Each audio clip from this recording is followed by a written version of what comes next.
So we looked at the different types of pathogens that the body is exposed to, and now I want to talk about how the body defends itself.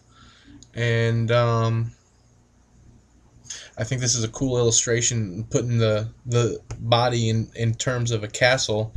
I think this is really cool how to really relate how the body defends itself, and to put it in terms that are not just on a cellular level, that are oftentimes difficult to understand. So I'm going to play this video. I think it's really cool. Because there is such a wide variety of pathogens, we need a corresponding breadth and depth of defense. Like a medieval castle, the immune system has three main lines of defense against the invading hordes that besiege it. Let's examine each one in the order that a pathogen would encounter them. Click the castle wall to see the first line of defense. The first line of defense consists of the surface barriers to entry, also called innate external defenses.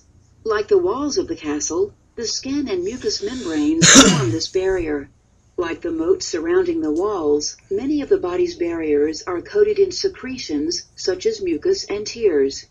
Click a guard to see the second line of defense. Again, I like the analogy about how they use the moat, and moat is water, and mucus is mostly water. So I just like the analogy of that. And then, so what happens once it gets past that is the next line. The second line of defense in a castle consists of the guards who check everyone they encounter to determine if they are friend or foe. The body has similar defenses, cells and chemicals in body fluids that are always on the ready to attack and destroy anything they identify as foe. These defenses are called the innate internal defenses.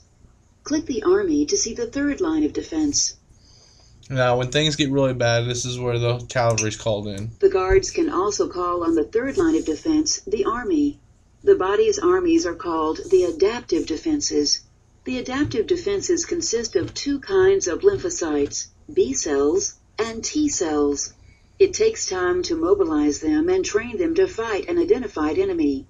They're like the Marines. The innate defenses will be described in Topic 3, and the adaptive defenses will be described in Topics 4 through 6. So, that gives a good overview. I mean, it's simple. There's three lines of defense, three main basic lines of defense that we have. We have our skin, when, mucous membranes, the mouth linings, esophageal lining, stuff like that. We have all those membranes that protect us from the outside. But when we do have invaders come in, well, we have the first line of defense, which is these guys here. They're just the guards standing around. They're not highly trained, but, they can do the job in certain instances. They're always ready to go. Always have to be on guard. It's like, I don't know. I think it's a good way that it made sense to me. And then when things get bad, when the perimeter's been busted, we call in the big dogs right here. These guys right here come in and they clean up the mess in most cases. So hope you enjoyed that.